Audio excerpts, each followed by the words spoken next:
Hi there, Pip Haydock from the Together Partnership. We're going to be having a Zoom call together on Wednesday. And in preparation for that, I thought I might give you a little bit of pre-thinking around what resilience is and specifically building resilience in a complex world. So here we go. Here's the guy, Garmezi. I apologise if I've said that incorrectly. But what he said was that one of the things that happens is that when adversity comes along, we usually find some ways of coping with it, some coping mechanisms.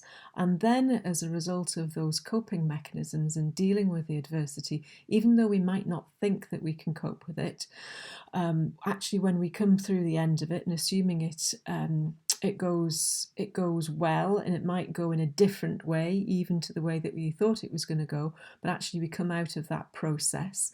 At the end of that process, we become more resilient and able to adapt to any other adversity that comes our way. Another way of putting it is our bounce back, how we can bounce back from the challenges that come our way. So here's a spectrum of behaviours from highly resilient to malfunctioning, if you want to call it that. So we've got one end over here, which is where you're at your most resilient, so self-confident and positive and adaptive. And then over on this end, we've got where you're least resilient, and actually you're starting to go into some other behaviours. So hopefully most of the time we're sliding up and down the scale here on the left hand side. And then now and again, if there's too much stress around us, too many different things, curveballs being thrown at us, we might go more onto this right hand side, and you might see some things like you might not be able to sleep as well, you might not be as tolerant of other people as you normally might be, and then all the way through to you might at the extreme start exhibiting some of these things. And I don't know about you, thinking about what's been going on recently with the COVID-19 virus, you might actually notice yourself that you're not sleeping as well as you are. You might be hitting the gin or that old glass of wine, or eating more crisps and peanuts. Some of you are probably up here being playful and with Joe Wicks on a 9 o'clock every Monday to Friday morning. But sometimes we might actually find ourselves feeling a little bit stressed and a little bit down by it. And that's quite normal. The idea is that we will slide up and down this. But what we've got to watch out for is that we don't spend too much time over here.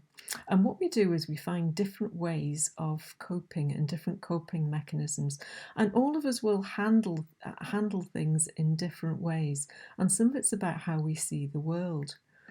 So some people will see the world and interpret the world in different ways, and here we go. I've got a couple of examples here that I'm going to flash up for you. If you look at these lines, and if you've got a pencil or a pen, and just hold it up against the screen. So if you hold it up and look at each of these lines, what you might think is that, for example, this line here gets wider and wider with that line there, and it's narrower over there. And the same with this one.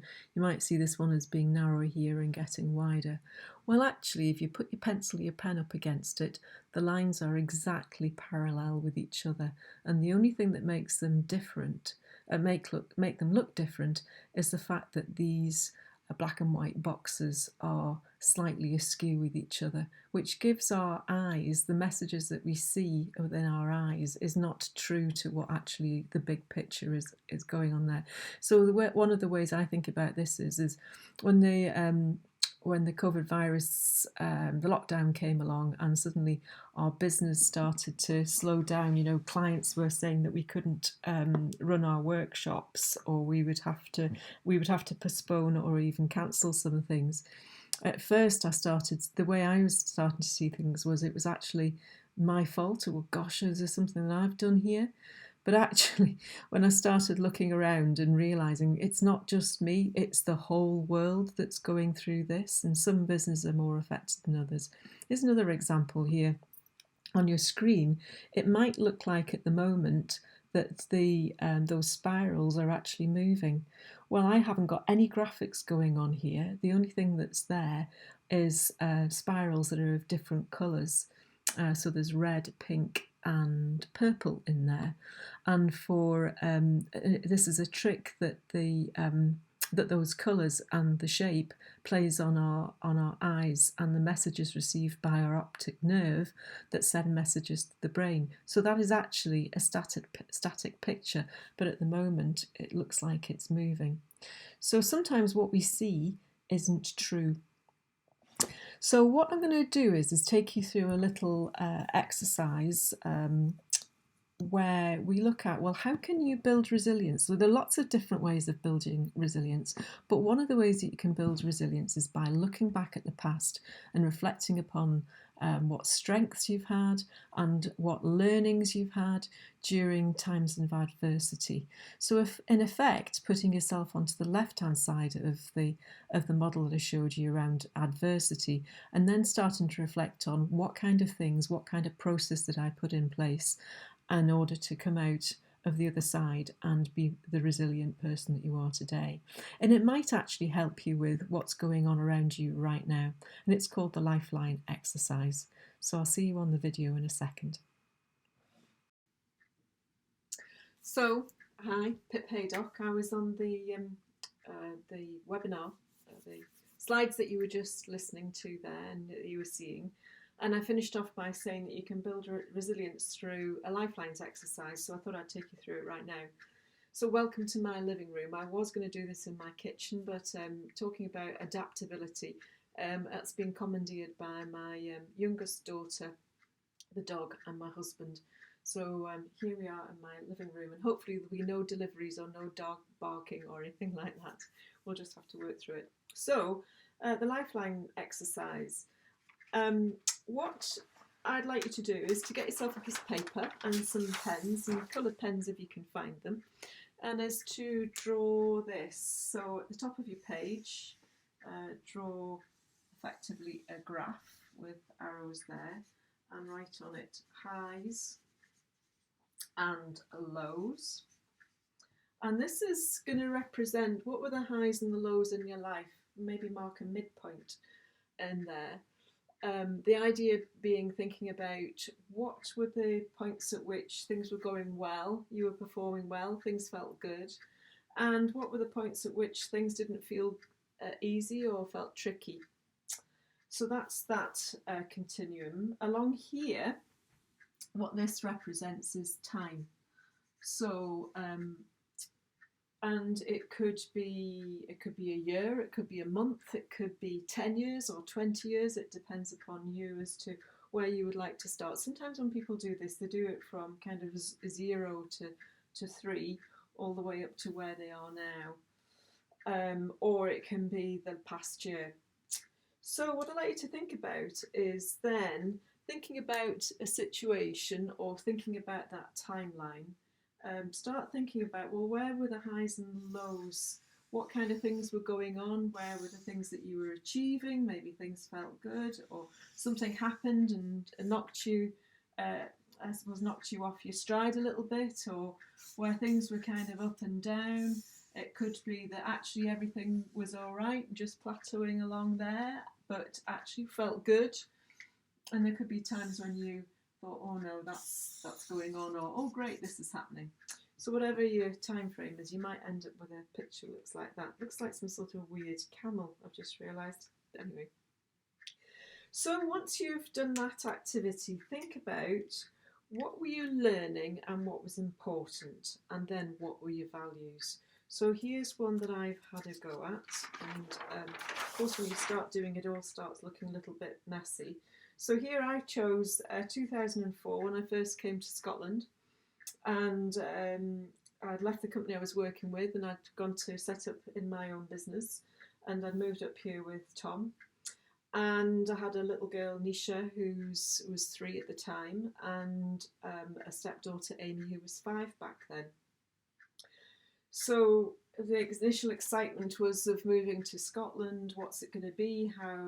What will I do? What will I achieve? Moving into a new house, new area, Edinburgh. very nice area, very different to where I was living before in Lytham St Anne's. So all very exciting. And then Nisha got chickenpox and was at nursery, and I was trying to work at the same time. And I realised that I didn't have any support, and I was definitely out of my comfort zone. So I didn't know anybody around here, had no family around here, and really, I actually started thinking, what on earth have I done? How on earth am I going to manage? I went on a coaching program, and it was I'd already been consulting by then for about 4 years, and before that I'd worked for British Aerospace, and I thought, well, I'd like to learn formally some coaching through a different company. I'd worked for Shepherd Moscow, and I thought I'll try another company to learn my craft with. And that was really interesting because I got a coach at that time who helped me and talked me through a number of things, and one of them was actually finalising my divorce, which hadn't, at the time I was only separated. So that was actually quite a really good process there. I also was introduced through one of my contacts at British Aerospace at Prestwick to somebody called Shona Mitchell, and Shona has featured all the way through and still is in my life, and she's turned out to be a good friend as well as a good colleague. So Shona was looking for some people to help her with her business, and here we go. We've got some things going up and down, varied work, building a network. I got some branding within my company and got clear about what my company was about. I did a coaching masters. I got married to Tom, who is the same Tom that was down there, and went to Africa, met up with some people from Edinburgh at Napier University, which is how I came to be introduced into Jane Ali Knight and the work on the Destination Leaders Programme. Started winning more business, and I would say overall the business just started flourishing and things feeling good. And I've put here, so this is all the way, I think there's a very, it's definitely not to size, but there's been some ups and downs in my life now with my mum. So my mum's got Alzheimer's, so that's been a new challenge for me, just as to how to manage and cope with that with her down in Newcastle. So that's the highs and the lows and the time. So what did I learn, and what's important to you? So as you look at your map, think about, well, what kind of things are going on there for you? I've put down here that I'm independent, but I need the network of people. By moving out of my comfort zone, I achieve more than I could ever imagine. I didn't think I was brave enough or clever enough to run my own business, if I'm very honest about it. And I think I'm actually a lot stronger than I think. And I think that as I look back at this, that was one of the things that I was learning. And my values are about family, health, fun, flexibility, and community. And you might do the same for yourself as you look. What are you learning from all of this, and what's important to you? And then when you think about it, suppose if you were on a boat and you had to, if you were going to hold on to some things, a boat that's sinking, and some things that you would hold on to and some things you'd let go of, what are the things that you would never let go of? And certainly mine would be family, health, fun, flexibility, and community. And the reason why this can help you with your, I suppose, your resilience, especially at a time like this where there's a lot of uncertainty around, is looking back over times when you have overcome things, where things have been tricky.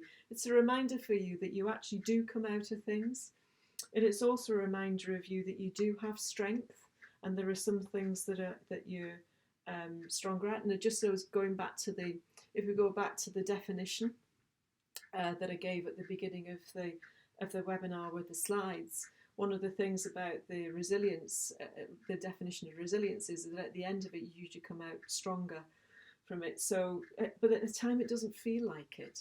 So, as you look back at what you've done and what you've achieved, you might sometimes stand back and think, "Gosh, was that really me? Did I really do that?" And that was a really tough time, but I came through it, and you'll come through this again. This situation that we've got going on around us with the COVID, and I know that some of your businesses are probably teetering on the brink of closing down. You know, you might not have any income coming in, you might have had to furlough or lay off your staff. It will It will come to an end eventually. Things might not be the same again, but actually, if you look back at what you've achieved in your life, it's a bit like I was using the analogy of the clouds. Just because, and today it is very very cloudy. Just because it's cloudy doesn't mean that the sun isn't there. Does that sound really cheesy? I hope not. But anyway, I look forward to have a go at it yourself. Get a piece of paper, get some pens out. I'll talk to you all on, I think we're scheduled for Wednesday afternoon, late Wednesday afternoon, and I look forward to hearing from you as to what did you uncover, what did you learn? Have you got any questions about this, or any thoughts about your own resilience that you want to share with the others that will be joining us? Anyway, that's me, and look forward to speaking to you all on Friday. Not on Friday, it's Friday today, on Wednesday.